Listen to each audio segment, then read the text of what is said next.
આ તરફ વિગતો મળી રહી છે કે જ્યાં ડિઝાસ્ટર મેનેજમેન્ટના પ્રશ્નો મુદ્દે પણ કોંગ્રેસ આમને સામને આવી ગઈ છે। સંપૂર્ણ વિગતે વાત કરવી છે કે જ્યાં ડિઝાસ્ટર મેનેજમેન્ટના પ્રશ્નોના જવાબમાં કોંગ્રેસના હાલના અને પૂર્વ ધારાસભ્ય આમને સામને આવી ગયા છે।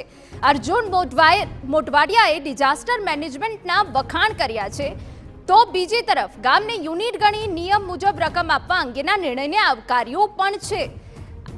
મોઢવાડિયાએ સરકારના વખાણ કરતા જિગ્નેશ મેવાણીએ શાયરાના અંદાજમાં ટિપ્પણી કરી હોવાની વિગતો મળી રહી છે। પ્રધાન બળવંતસિંહ રાજપૂતે મોઢવાડિયાને કલ્પી ના શક્ય એવા વ્યક્તિ ગણાવ્યા। એવા ગુજરાતના પનોતા પુત્ર અને વિશ્વના સૌથી લોકપ્રિય નેતા માનનીય વડાપ્રધાન શ્રી નરેન્દ્ર મોદીજીને ત્રીજી વાર ભારતનું સુકાન સંભાળવા બદલ માનનીય મુખ્યમંત્રી શ્રી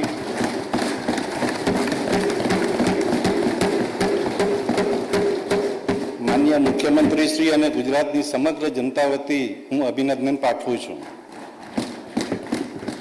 માનનીય અધ્યક્ષશ્રી, માનનીય વડાપ્રધાનશ્રીના વિકસિત ભારત 2047ના લક્ષ્યને સાકાર કરવા માનનીય મુખ્યમંત્રી શ્રી ભૂપેન્દ્રભાઈ પટેલના નેતૃત્વ હેઠળની અમારી સરકાર વિકસિત ગુજરાત 2047ની પરિકલ્પનાને સિદ્ધ કરવા કટિબદ્ધ છે।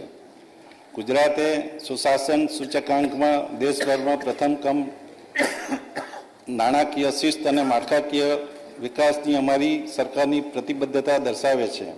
નીતિ આયોગના વર્ષ 2025ના રાજકોષીય શિસ્ત સૂચકાંકમાં રાજ્યને એચીવરનો દરજ્જો મળેલ છે। ગુજરાતની રાજકોષીય ખાત અને જાહેર દેવું રાષ્ટ્રીય સ્તરે ન્યૂનતમ પૈકી રાખવા માટે ગુજરાતે સતત ઊંચો આર્થિક દર જાળવી રાખેલ છે।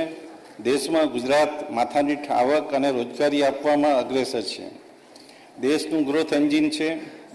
ગુજરાત દેશનું ગ્રોથ એન્જિન છે। જમીનના માત્ર 6% અને કુલ વસ્તીના માત્ર 5% ધરાવતું ગુજરાત દેશના કુલ જીડીપીમાં 8.3%નું યોગદાન આપે છે।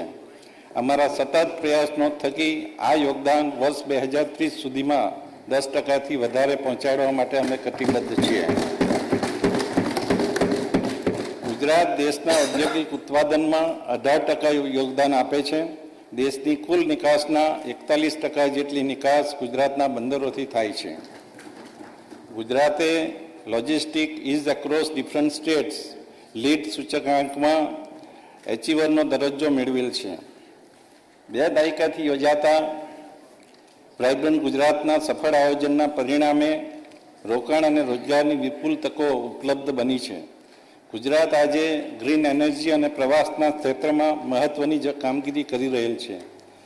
આ ઉપરાંત સેમિકન્ડક્ટર, એરોસ્પેસ, બાયોટેકનોલોજી જેવી ઉભરતી ટેકનોલોજીના ક્ષેત્રમાં પણ મોખરે છે। ગુજરાતની નીતિઓ make in India, make for the world વિઝનને મજબૂત બનાવે છે। આપણું રાજ્ય સેમિકન્ડક્ટર ક્ષેત્રમાં વિશ્વસ્તરીય ઉત્પાદન કેન્દ્ર બનવા જઈ રહ્યું છે। ધોલેરા અને સાણંદ ખાતે સેમિકન્ડક્ટર ઇકોસિસ્ટમની સ્થાપના થઈ રહી છે। ભારતના વડાપ્રધાન શ્રી માનનીય મોદીજીએ અને સ્પેનના વડાપ્રધાન શ્રીની હાજરીમાં વડોદરા ખાતે લશ્કરી વિમાનો માટે ઉત્પાદનની સુવિધા શરૂ કરવામાં આવેલ છે, જે સંરક્ષણ ક્ષેત્રે દેશની આત્મનિર્ભરતાને મજબૂત બનાવશે। માનનીય અધ્યક્ષશ્રી, વિકસિત ભારત 2047ના સંકલ્પને સાકાર કરવા માનનીય વડાપ્રધાન શ્રી નરેન્દ્ર મોદી સાહેબ દ્વારા પ્રેરિત જ્ઞાન, ગરીબ, યુવા, અન્નદાતા અને નારી શક્તિના વિકાસ પર ધ્યાન કેન્દ્રિત કરવામાં આવ્યું છે, જેથી આ સંકલ્પને સિદ્ધ કરવામાં ગુજરાત મહત્વનું યોગદાન આપી શકે।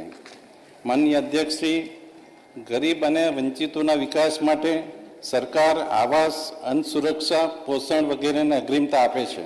આ બજેટમાં ઘરનું ઘર સ્વપ્નને પરિપૂર્ણ કરવા ગરીબો માટે 3 લાખથી વધુ આવાસો પૂરા પાડવાનું આયોજન છે। પ્રધાનમંત્રી આવાસ યોજના ગ્રામીણ, ડૉક્ટર આંબેડકર આવાસ યોજના, પંડિત દીનદયાળ આવાસ યોજના તેમજ હરપતિ આવાસ જેવી યોજનાઓ માટે હાલની 1,20,000ની સહાયમાં મકાન દીઠ ₹50,000ના વધારા સાથે 1,70,000 કરવાની જાહેરાત કરી છે।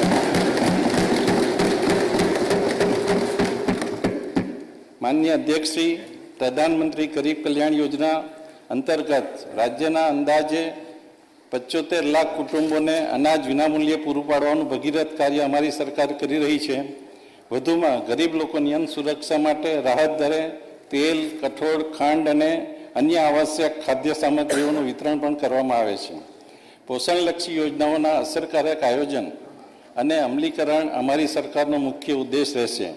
પોષણ અને તંદુરસ્તી માટે અલગ અલગ વિભાગો દ્વારા યોજનાઓ અમલમાં છે.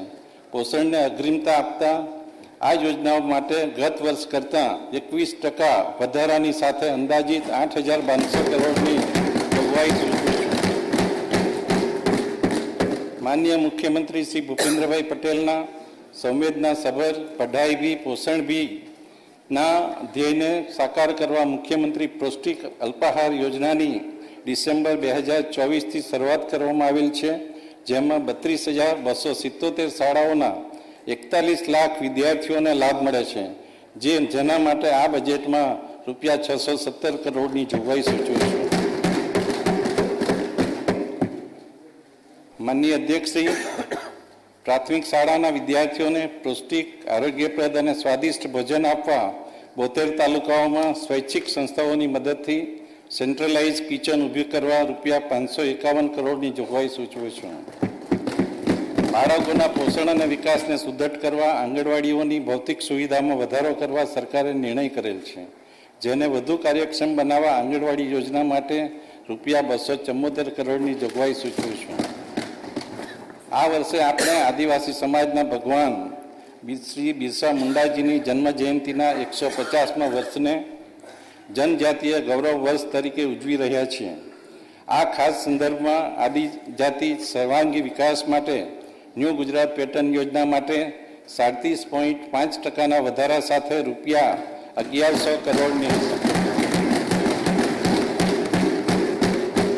1,100 કરોડની ફાળવણી કરું છું, જેનાથી આદિજાતિ વિસ્તારોમાં શિક્ષણ, રોજગાર અને માળખાકીય સુવિધાઓના નિર્માણને વધુ વેગ મળશે.